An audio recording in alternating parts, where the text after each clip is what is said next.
Welcome to Australia, where you're always welcome. To embrace our lifestyle, while you learn from the best and the brightest, where innovative ideas and clever collaborations are always welcome. Where you're welcome to join our world-class institutions and all they have to offer in the most unique classrooms on the planet. Welcome to new adventures, near and far, where you're welcome to thrive, to explore your limits, as you set off on a journey towards making your dreams and aspirations a brilliant reality. Australia, welcome.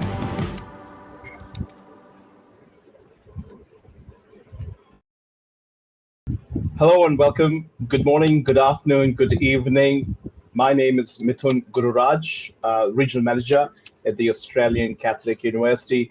Welcome to our session on particularly for students and parents, panel session at the Study in Australia virtual fair today. We're doing this in collaboration with the MEA Forum, the Middle East and Africa Forum, a collaboration of university representatives that have been working for many, many years in conjunction with the Australian universities and providers, with agencies and schools and colleges that are in the Middle East and African region to recruit quality international students towards Australia. And I thank the MEA Forum to be available today. You'll see and meet many other forum members as we progress along. Again, on a more formal note, on behalf of the Study Australia, I would like to thank everyone for joining us today. We encourage you to ask questions throughout the session. We will have some time at the end of the hour for some audience Q&A. You can ask a question via the AirTouch device in the lower right-hand corner of your screen right now. Click on the device and type in your questions. If someone has asked a question that you would like to give it to the thumbs up or bump it up off the top of the list. We'll start today's session with a brief presentation from myself and my other panel members and colleagues who have joined us, followed by an interactive session and a further Q&A. After the session, you can head to the exhibition hall to visit our panelists and all the institutions participating today. You can live chat representatives from all the institutions at the booths and download resources. On that note, I would like to take this wonderful opportunity of welcoming all our panel members who you might be able to see on screen as I speak. First up, on quick introductions, I'd like to Mr. Tanveer Shaheed, who is the Deputy Director from the International Office of the Macquarie University. Tanveer is a passionate international educationalist with over 20 years of experience in the Australian international education industry. He's an elected board member of the IEAA, popularly known as the International Education Association of Australia, the national peak body of the international education sector in Australia. Tanveer is currently, as I mentioned, the Deputy Director at the Macquarie University, and we are delighted to have Tanveer's presence here, who has so much experience and so much to share and so much to speak about as we go forward. We might have some tough questions for Tanveer, and I'm sure he'll answer them with such ease. I'd like to also welcome a wonderful industry colleague and a senior member of our panelists today, Ms. Pravina Hari. Bharat is the International Manager for the Deakin University, based in Melbourne, Australia. She has extensive leadership experience in international student recruitment for Australia. She's worked in a range of markets, including the Indian subcontinent, the Middle East, Southeast Asia, and Africa. She's very passionate about guiding students and families on higher education opportunities, and I just feel Pravina is just the person we wanted and we were able to acquire, who's just got off a plane, and she is wholeheartedly asked to do this, and we are very happy to have Pravina. Also on a panelist, Mr. Hari Iyer, who is the Manager International Recruitment of the University of South Australia, a passionate orator and a great communicator. Hari brings in over 20 years of international education experience. As we were just He has wide range of experience in the vocational training sector, in the college sector, and in the university sector for the last over the last 10 years, and we are absolutely delighted to have Hari as well. On the sidelines, we also have Jacqueline Mangari, who is my colleague at the Australian Catholic University, and she's worked with 12 months, but has been a student counselor and worked in the international education scene for many years. And a quick word about myself. I've been in the industry for about 15 years myself, and absolutely passionate about recruiting students towards Australia. And I'm truly delighted to be part of this panel and to be a moderator for the day.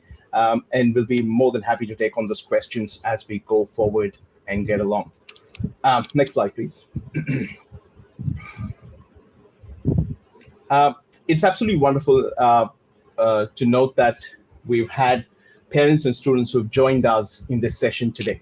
Now, a lot of students and parents might like to ask this question: why students love studying in Australia? What is it that makes Australia such an important and interesting destination for international education? For one, I think environment, I would say. Australia is a safe, welcoming, and a very diverse, multiculturally diverse environment. Many of the Australian cities are in the most livable and safe cities of the globe. Quality education is another area. 95% of the Australian universities are globally ranked, and some of the best research and the cutting edge technology happens here in Australia. Australia is also home to some amazing research testing that happens from corporates across the world, because the sample size of Australia is just about perfect to get that wonderful data, which is why Australia is blessed with such wonderful universities doing such excellent work. You'll wonder that protection and rights is also another factor. It's probably one of the top countries where international students are protected in terms of their tuition fees, in terms of their education experience. And there's an act called the ESOS Act, the Education Services for Overseas Students Act, and the regulation that governs the entire international recruitment. And that's, I think, is a unique factor that Australia enjoys, and a lot of international students tend to enjoy Australia. Student experience, obviously, it's key and the heart of Australia's experience. I mean, students who have come to Australia has never complained about their experience.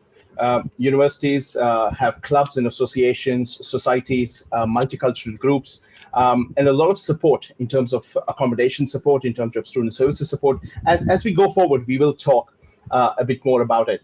And these are the areas that makes it a wonderful, enriching experience for international students while they are here. So it's not just about focusing on academic skills, but also working on those extracurricular and co-curricular skills that students are able to gain from their study. Affordability is another major factor. Australia has grown into one of the best countries in the world, not just for international education, but also for safety and livability, and comes along with employment, because a lot of you'll notice a lot of global corporates and Australian corporates as well have ventured out and gaining the best knowledge and the best brains from the world who come in to do study and research in Australia. A lot of international students find an amazing footing for a wonderful future to gain that valuable experience. And Australia also helps students by remaining in the country through post-study work visa rights, which we will talk about as we. And that's the last point about the post-study work opportunity, which was probably alien to Australia about 10 years ago. But in the last 10 years, by doing that, we've attracted quality international students to come and study and acquire the skills that they need, and then dispense the skills within Australia and explore what Australia has to offer, and even probably take that experience back to their home countries or Australia as a future destination. Next slide, please. Obviously, Australia is a great place to live, work, and study. It's a clean, safe, and an extremely livable environment. You can see we have listed about 8 wonderful cities that feature in the most livable cities, one of the most clean and safe cities in the world, and not just in Asia Pacific, but actually in the world. And you can imagine there are about 200 different countries in the world. There are hundreds and thousands of cities, but then Australian cities random and every year rank in some of the best livable cities in the world. You probably know Sydney in New South Wales as probably Sydney Harbour Bridge and the wonderful Opera House as being the flagship memento from Australia. But you also remember that apart from Sydney, we've got some wonderful cities like Melbourne, which is like sports capital of Australia, almost a cultural capital of Australia.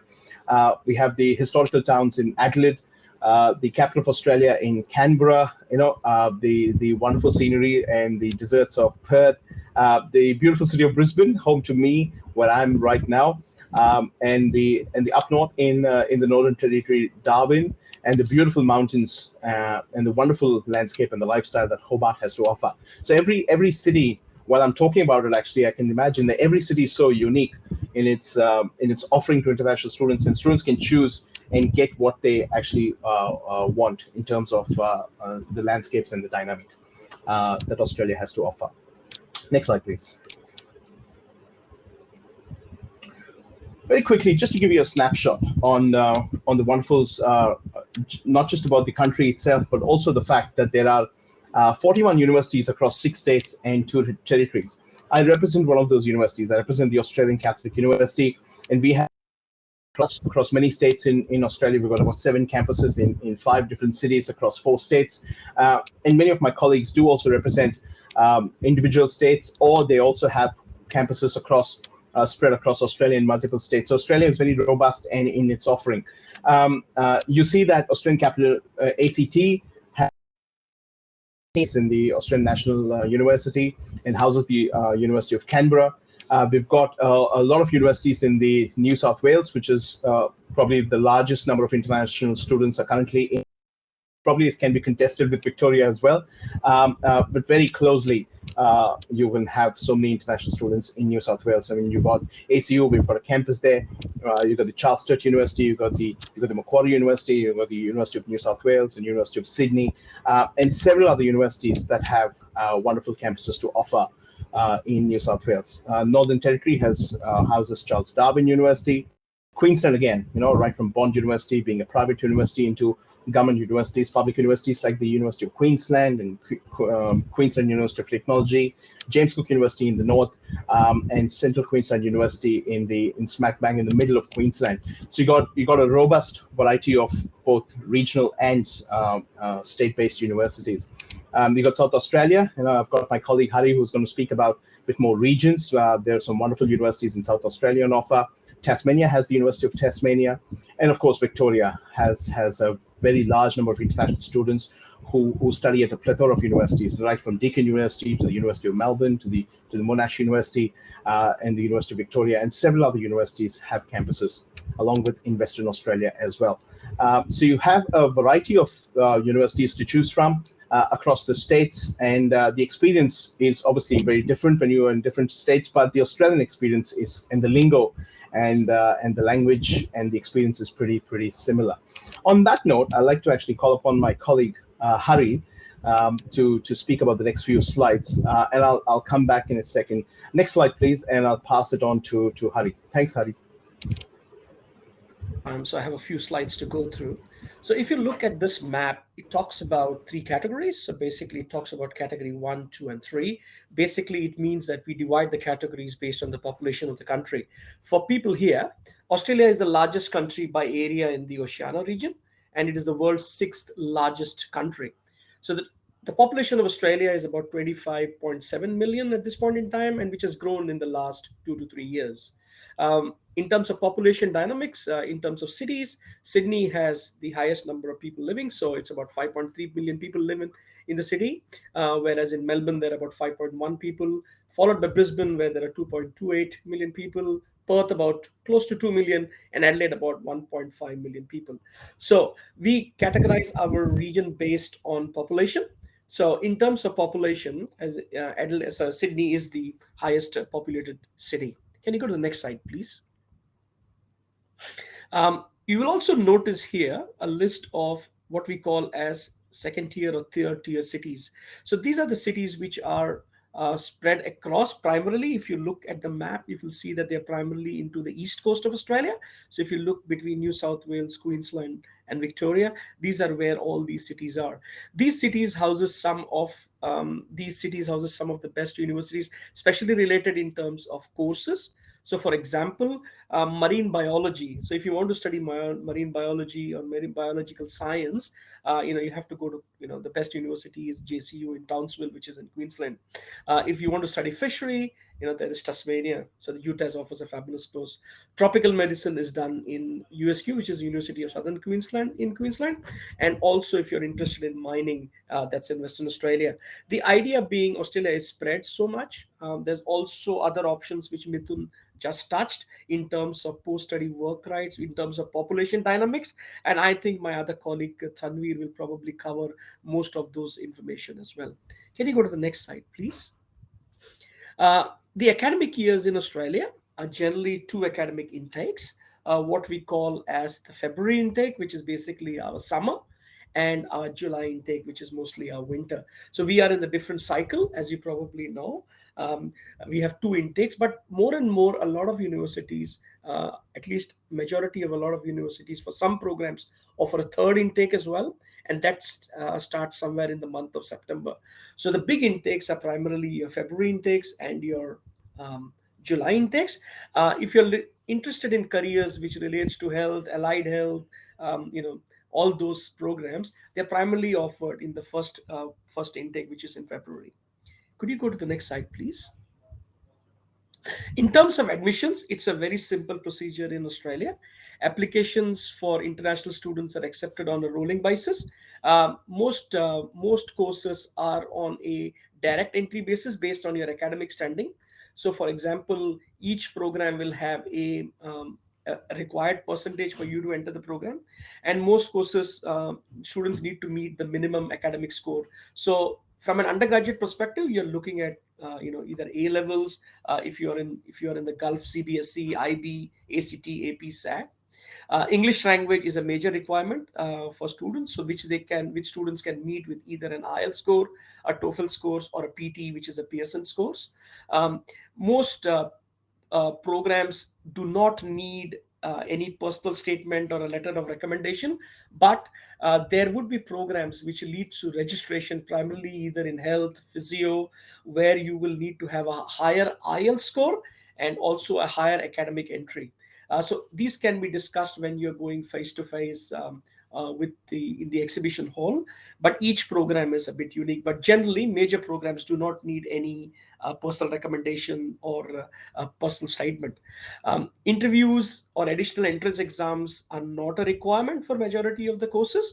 So it's a generic entry based on your academic standing and your IELTS score. I will now ask my other colleague to take over from here. I think it is Pravina, if I'm not mistaken. Can you go to the next slide, please? All right. Now that we've covered most of the aspects of Australia, we'll come to the most important aspect that's relevant to you. How do you apply for an admission into a course in a university? The process might look like it is really daunting, but it's actually fairly easy. And I'm going to just break it down to you.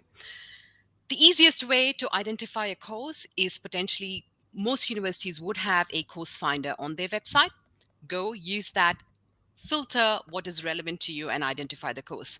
Please be mindful that each of these universities might have different terminologies for similar sounding courses based on the expertise that they offer. So it's recommended that you look at the course structure before you decide going by the name.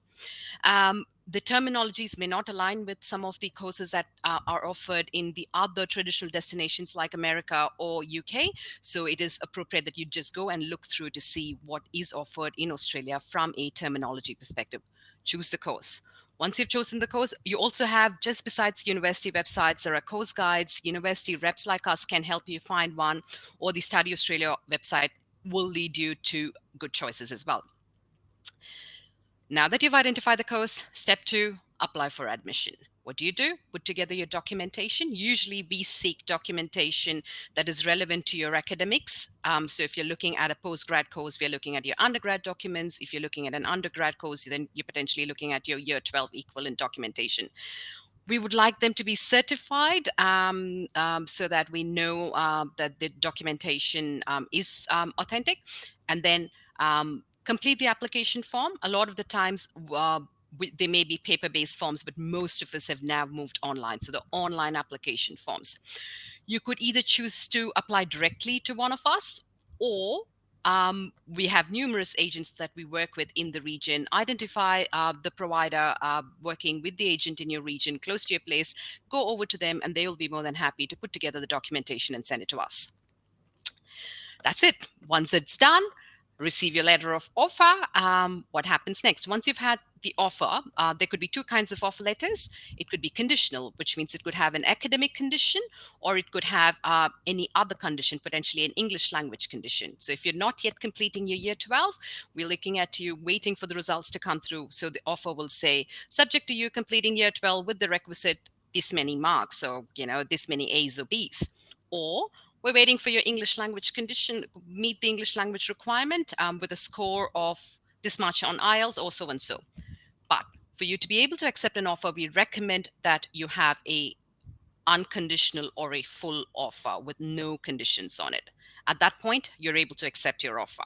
What do you do to accept the offer? You pay the fees that's been mentioned in the offer letter, and send us the signed offer acceptance to say, yes, I'm willing to commence the course with you. At this point, we will send back a documentation that's called the electronic confirmation of enrollment. This is the documentation that is actually generated on the government portal, confirming your enrollment at the university that you've chosen to accept. That is the document that your visa officer will verify when they're ready to issue the visa. Once all of this is ready, put together your documentation, the requisite documentation as guided by either the university rep or your agent, and lodge your visa. That's it. Wait for the visa to come, and off you come on a plane into Australia. So that is how you apply from a documentation standpoint, and that is the admission cycle. Next slide, please. Some of you might be an Australian student, so you then choose to apply the domestic Australian route.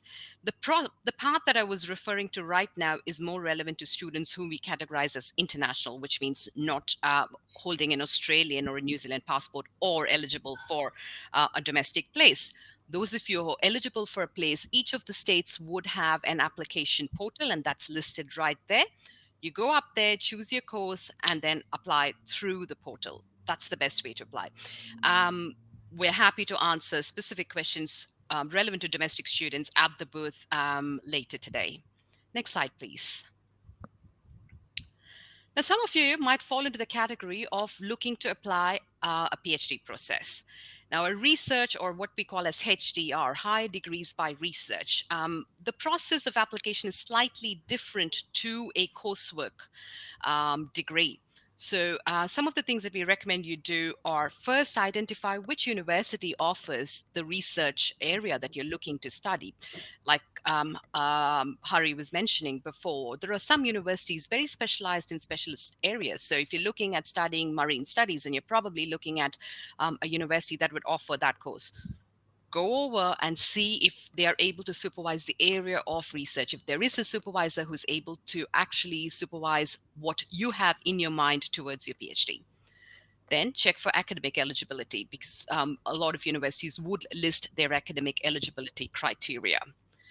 At this point, you're going to look at, what am I going to research? Because it's at this point you have to then develop a research proposal and have it ready. Unlike some of the other traditional destinations in Australia, we welcome primary research work. So you're not doing secondary research work, working on a research work of another academic.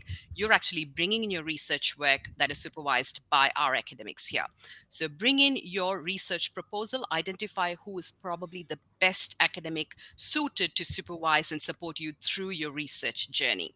Once you've identified the supervisor, most of us would encourage you to establish a connection with them, write to them before they even say, yes, I actually have the capacity at this point to supervise your research work. And then they would say, ready to lodge your application, you lodge. So it's slightly different to the coursework application process that I spoke about. Next slide, please. One of the things that we are always asked, what are the tuition fees, and so we've listed it both in Australian dollars and USD for the benefit of you. PhD courses range anywhere between 14,300 US dollars to 35,500 US dollars. You're looking at about 20 to 50,000. But those of you looking at pursuing a PhD, a lot of research scholarships are available through government and other sources as well. So we'd always recommend that you go and check for the possibility of you being selected for a PhD scholarship. Masters or coursework, you're looking at 20 to 50,000 Australian dollars, or about 15 to 35,000 USD, very similar to the PhD prices. And the duration is about 1 to 2 years. The PhD obviously varies between 3 to 5 years, depending upon what you're looking to pursue. The bachelors are 3 to 4 years. One thing that we need to mention, unlike the American model, in Australia, you have direct entry to a lot of professional qualification courses, and you have providers who allow you to study a Bachelor of Engineering right after your year 12, or some of the providers also allowing you to study MBBS. But don't worry, if you don't think you're not ready, there are also universities that allow you to do a generic award and then go and specialize at a postgrad. So both models are available, and you're welcome to choose what suits your state of mind at least. For those of you looking at doing a year 12, or I think it's called the sophomore year in America, you could choose to come and study, and the fees structure. And these are offered by our pathway providers. Some of the universities have our own pathways inside. There are also just private pathway providers where you can study a foundation year, as we call it in Australia. The fee structure is about 18,000 to 30,000, varies between 18 and 30,000 Australian dollars. And depending upon how you choose to fast track your course, the duration is from 6 months to about a year. Overall, we're looking at living costs of $20,000 to $40,000. I do understand that that is a very big range that's been provided here, but just depends upon where you're going. If you're in metro with the high rent, then possibly you're looking at a higher living costs, whereas potentially some of the smaller towns may be able to, you might be able to work with around $25,000 a year budget. Next slide, please. Now, the good news, you're all directly connected. We can just jump on a plane and come to most of Middle East and Africa. We're very well connected. It's about an 11-hour flight if you took one of the main connecting flights from the Middle East to the west coast of Australia, looking at about 13 hours approximately if you're looking at East Coast. And again, very well connected via the Middle East from Africa. There's also direct flights from South Africa to the West Coast, as I can see, or connectivity via the Middle East ports. So we're not as far as you think we are, actually. It's just one plane away. So we look forward to welcoming you on our shows. And I now hand over to Tanveer. And next slide, please. Thank you, Pravina. So we are here talking about some important aspect, not only the academic, but also what are the student support services we have from the Australian universities or the institutions. Before even the institutions, Australia has two-tier government. One is the federal government and others are the territory or the state governments. Both sort of governments, they do provide significant support to international student. Australian international education is a big export industry, so certainly government look after this sector very well. Starting from the various social events, like those people who love even cricket, like in New South Wales or many other states, they do have the inter-university cricket tournaments in various states. So that sort of social events, the government bodies or the state level bodies, they organize. There are lots of legal supports are there. No matter which state or territories you go, there are always an airport reception desk, which generally the state or territory governments organize in collaboration with the many universities or institutions. Even there are other opportunities from the university, because once you are inside the universities, then you may need not only the other academic part, but lots of support service, because your previous academic qualification might be really great, but the nature of the study pattern might be different.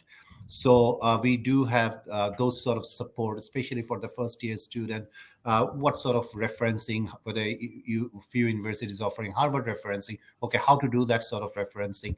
So that sort of things here the university would provide you at free of cost beside your main core curriculum. Now, another important part is that international student, they're leaving their parents, their family, their friends. So certainly, time to time, we have seen that the students may need the counseling or well-being support. So every institution has that one. And that's, Mithun was talking about the ESOS, Education Services for Overseas Act. It's by the act that every institution in Australia should have that career well-being support services. Also, every university in Australia, they do have lots of a sports club. You know that Australia is a very sporting nation, whether it's the Olympic or whether it's a soccer, football, cricket, all sort of things. So certainly every university have lots of sporting facilities, complex stadiums, swimming pools, gymnasiums, those sort of things. Social and cultural groups are very important in Australia, and to build a person as a better human. So we have whatever the name you can think of, whether it's a dance club or whether it's accounting society.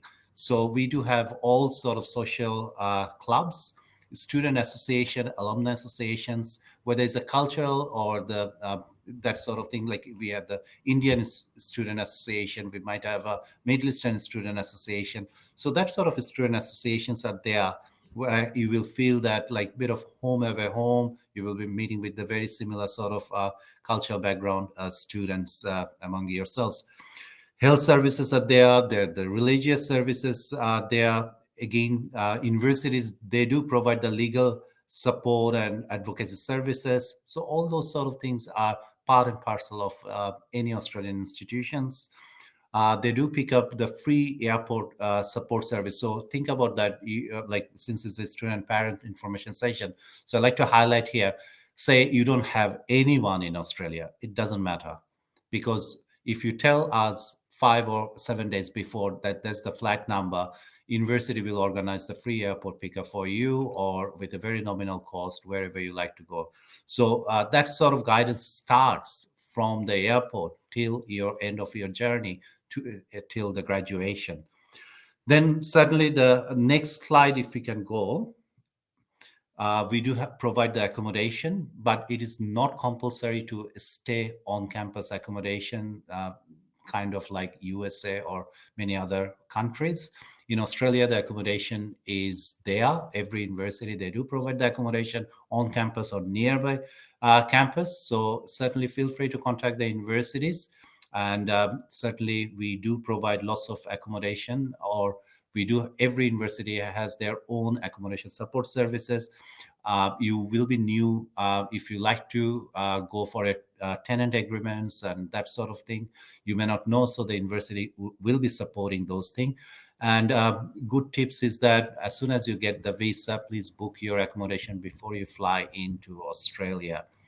So, and even if the student is under 18, by law, they need a local guardian. So again, you need the university to support your those under 18 arrangement. We call it homestay providers or residential college sort of arrangements are there for those type of under 18 students. Next slide, please. And I also like to touch base one thing here about the visa. Like Australian visa, student visa is very easy. It is not a paper base. It's like by sitting at your home, you can apply for Australian visa. It's the visa category is called the category 500. And you just simply go through a few steps and upload your documents and you can apply. At the same time, you can, there are lots of our representative universities. They do have the representatives, the consultant in country, everywhere you can think of, which are the major cities in the world. They can even help you to organize your visa in case if you're not comfortable to organize it by yourself. At the same time, the universities can also help. So please don't worry too much about the visa part because it's quite a streamlined visa process. Another thing I like to highlight here, the graduate visa, the temporary graduate visa. So once you finish your degree, like say you are coming here for a 3 years bachelor degree or 2 years master's degree, after that you will be eligible to get additional year. We call it the post-study work visa.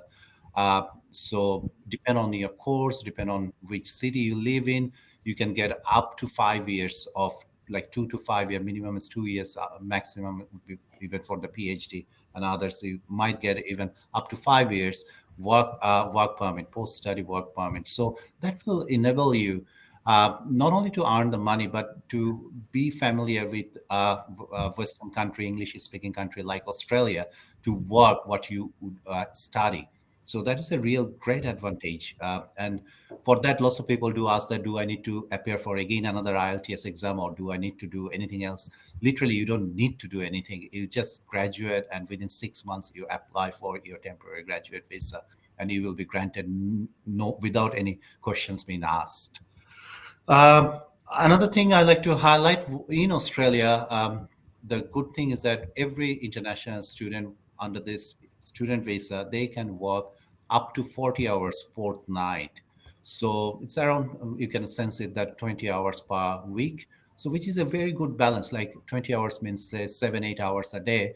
So 3 days in a week, you will be working part-time, and the other 4 days of your own. So, and again, in the university, you don't need to come every day. It's not like a 5 days in a week you need to come. So you can manage your study or to come to the campus maybe within 2, 3 days, and the rest of the 2, 3 days you can work in a relevant industry. So that will be really helpful for international student to gain more experience about the Australian culture and the ethics, and especially the course you will be doing relevant to your job market. So these are the very additional supports the universities do provide, and then the government is always supportive. Next slide, please. And nevertheless, we are almost end of our presentation slide. So where it is from now, if you need further information, so please visit this website. It's called at studyaustralia.gov.au. Please don't miss out. You should get a decent amount of information under this website. It's the Australian government website. Then we have, as Mithun was mentioning, we have 41 universities. Every university has their own websites and very resourceful websites. So you will get each and every information. Like I won't say that you would miss any information, whether there's a course structure, tuition fees, accommodation, all sort of informations are there from the university. So please visit the university websites. Then there are lots of university course guides, or the links, the course links are there, web links are there. So feel free to visit those things. And also the in the virtual platform, like after this presentation and the Q&A session, we with another 25 universities, we will be ready to have a chat with you. So feel free to join those chat session where you can ask your personal question on one-to-one basis, and also we will be sharing these presentation slides with you down the track. But nevertheless, I just like to close the session, the formal presentation session, in saying one thing is currently in Australia, we have over 600,000 international students. The Australian population is not big. We are talking about 25, 26 million people, and over 500,000 are international students. We call it that every 50 people in Australia, there is one international student. So we know basically in Australian universities, they know that what they're doing. And we have been delivering the courses to the international students over last many, many decades. So you should feel very confident. Australia is in terms of the ratio of the international student and the population, is the highest. Like if you talk about the USA, 331 million population, 1 million international student, 1:331 ratio. If you talk about the UK, like 67 million population, and they have around 700, 800,000 international students. But Australia, having a country only 25 million people, we are talking about 600 international students currently studying here. So this is a big testimony of the Australian international education. Thank you so much. Over to you, Mithun.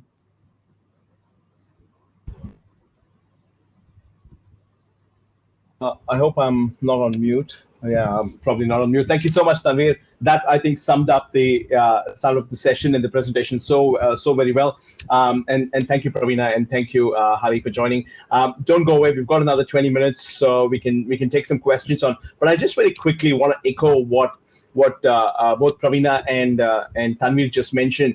I think the ratio, Tanveer, what you just said was pretty spot on, because Australia being such a small country in terms of population, not in terms of size. I mean, we're as big as probably North America in width and in depth, but then in terms of population, we are such a small country, 25, 26 million, but having 500,000 students is absolutely brilliant.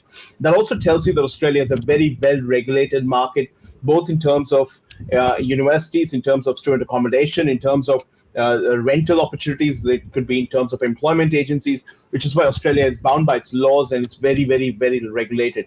And the other factor, what Tanveer just mentioned, I just want to add and echo, is that Australia is no stranger to outsiders. It's no stranger to international students. If you can run into 1 in 50, more likely you'll see a lot of international students in your day-to-day life. And if you actually in the bigger cities, you're more likely to see multiple number of international students making a day and making a living out there. So I think that was absolutely wonderful to hear from the panelists. And thank you once again. Before we take on some questions, I have got a couple. I just want to bring Pravina back a second. Pravina, if you're still with us, and thank you for that wonderful and energetic presentation. You pumped in a lot of energy into this that you mentioned, and thanks for highlighting, Pravina. Please, you touched upon this factor, and I just want to expand on the question: is what if a child, and this is being conscious of the fact that this is a parent and a student information session. Advise if a child or an international student feels unsettled upon Australia, what are the steps someone can take to beat that unsettledness? One of the first things that I would actually recommend every one of the students to do is start arriving on time for orientation. There is this perception that if you arrive just for the course start, that is good enough. But you're coming into a new country. You're going to make new friends. You're going to literally start from ground zero. So the first thing I would say is arriving on time for orientation and attending the orientation activities itself will set you up to success.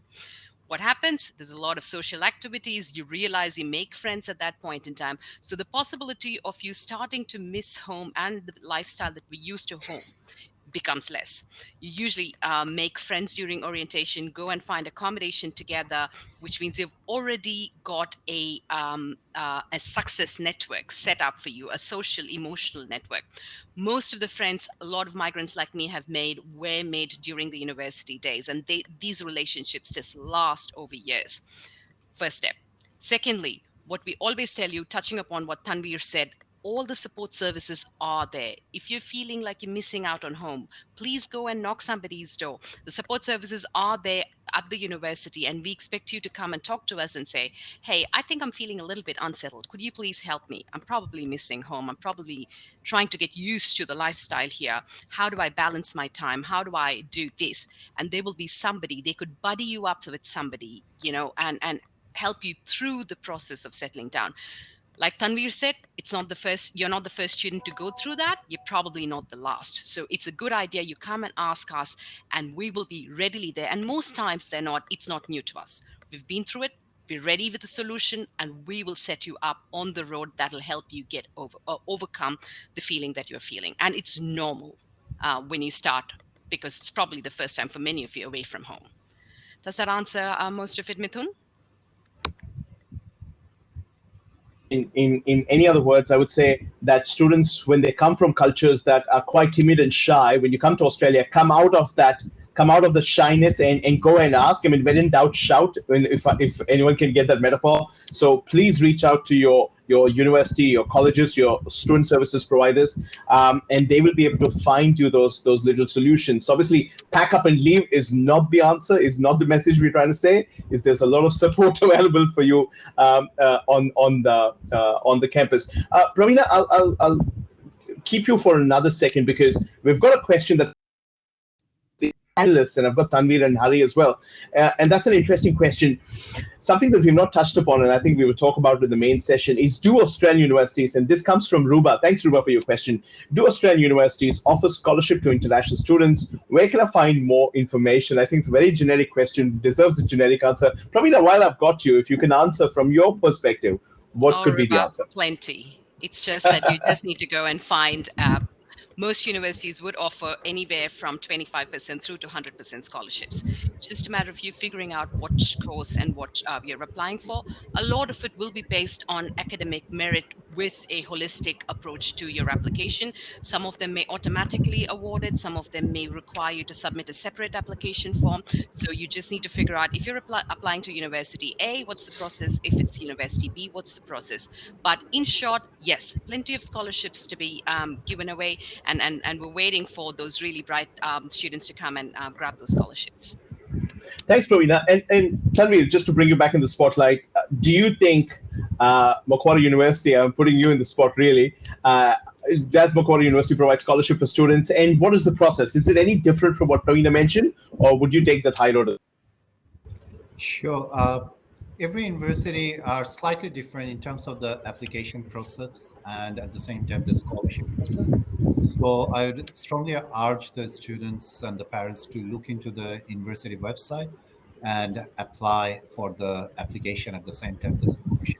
One thing I just like to highlight here, not only for the Macquarie but for other universities also, most of the time the students do ask that, can I get the scholarship and what could be the percentage? Of course, it could be up from 10% to 100%, but please apply first. If you don't apply or you don't know whether you will be eligible for admission or not, so it's like a chicken and egg, which comes first. So first of all, you need to apply for the admission, get the admission, and then check your scholarship. So that's the advice. And then I must say that scholarship process is very streamlined, and we do have the rolling admission and the rolling scholarship process. Tanveer, thank you so much. I've got a really interesting question that's come up, but before that, for Hari, just to bring you in the spotlight, if you don't mind. Yes, we know that Australia is obviously cities and Sydney and Melbourne take away the spotlight. That takes the shine away. We've got the Olympics coming up in Brisbane in 2032. But really, there's been a huge uprising in terms of international students want to get into regional Australia and regional cities, and there are benefits of living in regional cities. And you mentioned that so very well. My question is, how are the graduate employment opportunities for international students when they complete in a regional city? And that's a question that's come up. Living in Adelaide. What happens, I live in Adelaide. I've been here last 17, 18 years now. And we are, in a region, whether we like it or we don't like it, Adelaide is considered regional. Now, what happens in a regional area? And, if you've seen the dynamics in the last 10 years, the population growth has been tremendous in the last 2 years. In fact, we have seen almost 2 to 3 million people population rising up. Every university you go to, whether they are in any city in Australia, for example, each university has a emphasis on internship, whether they are embedded within the course or outside the course. The university has a lot of internships which are available. These students get into the industry based on the internships. For example, I'll give you a classic example at the University of South Australia. Our business school, every student who studies in the School of Business has an internship embedded within the program.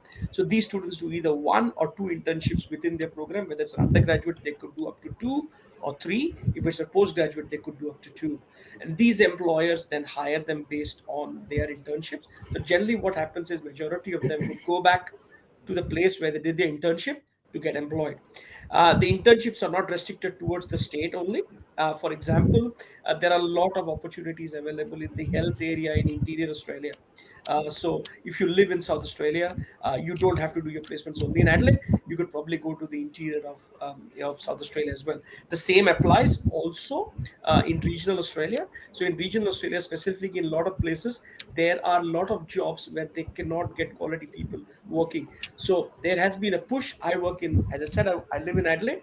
So the Study Adelaide, which is the education body of South Australia, is pushing a lot of students to go and work in the remote areas of Adelaide, remote areas of South Australia. In fact, what they did was a lot of employers came to Study Adelaide and said, "Can we employ these students?" So there is also a website which Study Adelaide hosts, wherein a student could basically get a part-time job before they come into South Australia.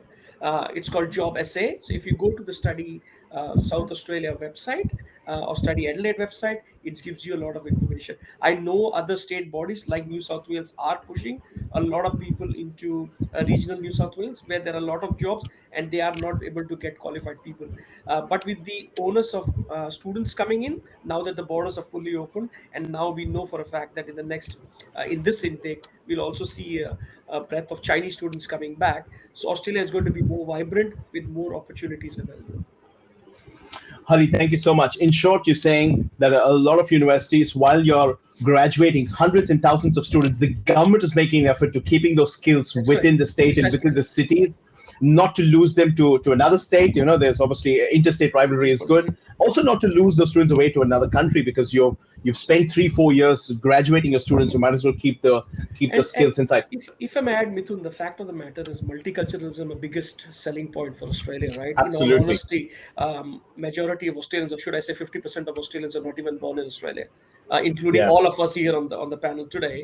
None of us are Great born point. in Australia, if I'm not mistaken. So that tells you the diversity, and that also, that's also a very good thing for students to come. So they know for a fact that they'll be welcomed. They know for a fact that all of us are not born in Australia. And with due respect, we have a decent job. So they know for a fact that they can also look up to us as as a role model, if I may put it that way. Wonderful. We've set the chat box on fire, guys. I must say that it is absolutely. We are finding it hard to moderate those questions and give it. I'm just going to go random. Sharmila, thanks for your question. Tanveer, if you can answer, what kind of health insurance does Australia provide to students? A quick word from you, please. We know the answer, but I think if it comes from you, it'd be probably more credible. Cancer, it is compulsory to have the International Student Health Insurance. We call it the OHSC, Overseas Student Health Insurance. So it is compulsory.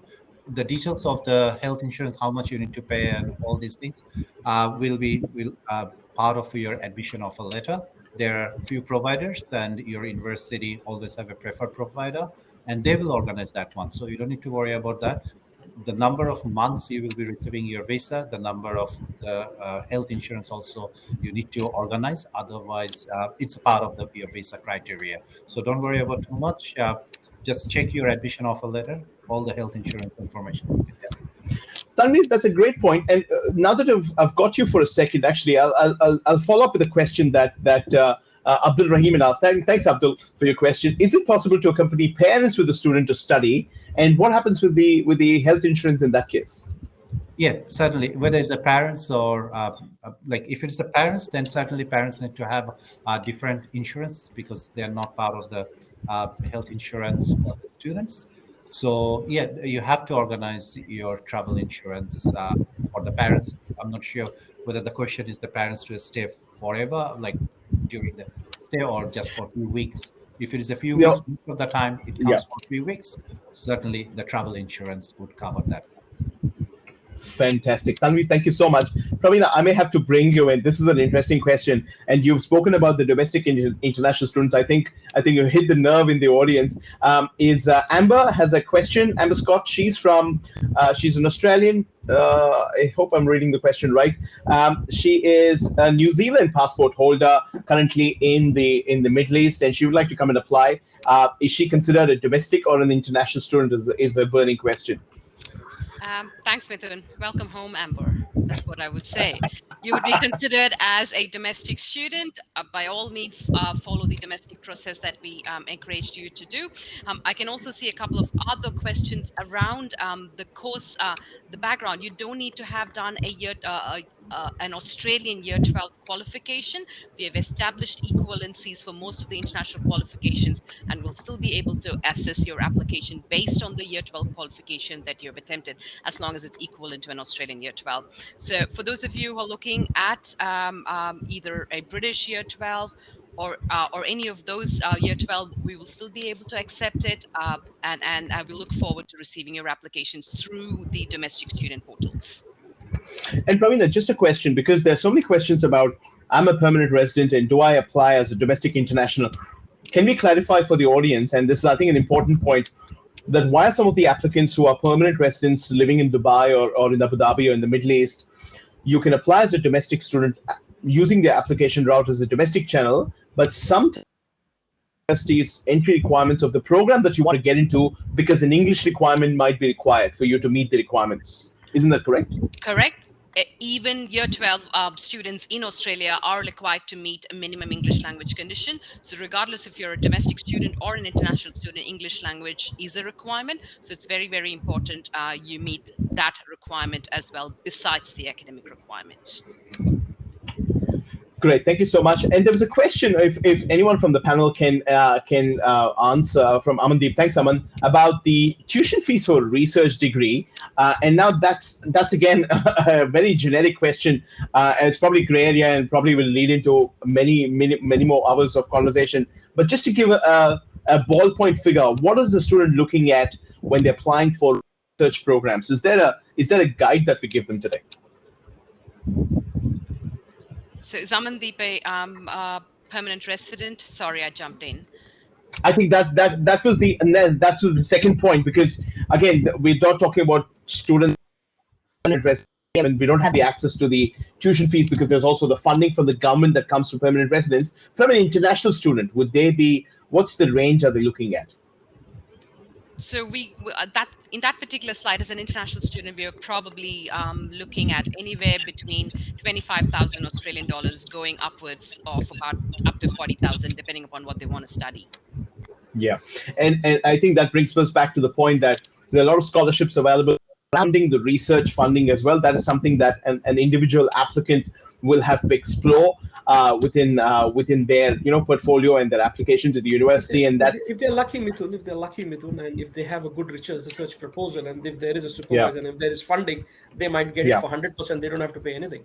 So it all depends from program to program. So research funding is again a gray area, and again, I think we are running out of time here. We've just got less than 2 minutes. I'll very quickly go around the panel for any final comments, please. And if you can mention about why is Australia becoming such a popular destination for international students, your quick 20 seconds or 30 seconds on it will be great. Pravina, you can go first if you like. Australia is a very young country, which means we're very progressive in our thought. We're thinking about new ways of doing things. And a lot of us can relate, like Hari mentioned, every one of you can relate to us in some style or capacity. So you're probably going to come to a place where you will be welcomed. Your support services have already been sorted, and there's high quality of education and lifestyle. So I'd probably say, for me personally, it would be a great choice to send my child to Australia. Great. And Tanveer, any quick take from your end, please? Sure. Just like to touch base the other part.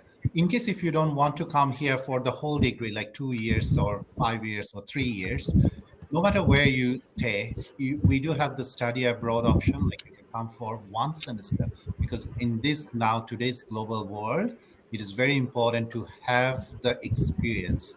So people, why they travel, not only the education, but the experience. So I also welcome any international students. If it is not possible for the whole course, come for at least for 1 semester. All the 41 universities, we do have that facility. Thank you. Tanveer, thank you. And Hari, quick 20 seconds from your end, please. Quick 20 seconds. Australia has good value for money. And each Australian university, each Australia as a country, there's a value-added proportion attached to it. It's just not only studying; it's truly multicultural. And every universities, and especially the public universities, who we all work for, we can vouch for. They go the extra mile to make sure that the education quality is maintained. And each state you go to, and each city you go to, you'll be welcomed as an international student, because, as I said, with every international students coming into Australia also gets into our economy. It feeds our economy as well. So yeah, in a nutshell, good value for money, great education, great lifestyle, great food if you like food. Wonderful, guys. Thank you so much. We're running out of time. I think I'm gonna skim through the fastest ending speech ever in 20 seconds. On behalf of Study Australia, I'd like to thank everyone for joining us today and the wonderful panelists that we had. We could have done this for another 2 hours, guys. I think it would have been wonderful. I welcome you all to join the exhibition hall and forward your questions there. There'll be a short survey at the end of this session, and please follow that. All right, guys. Thank you very much. Bye now. Good luck.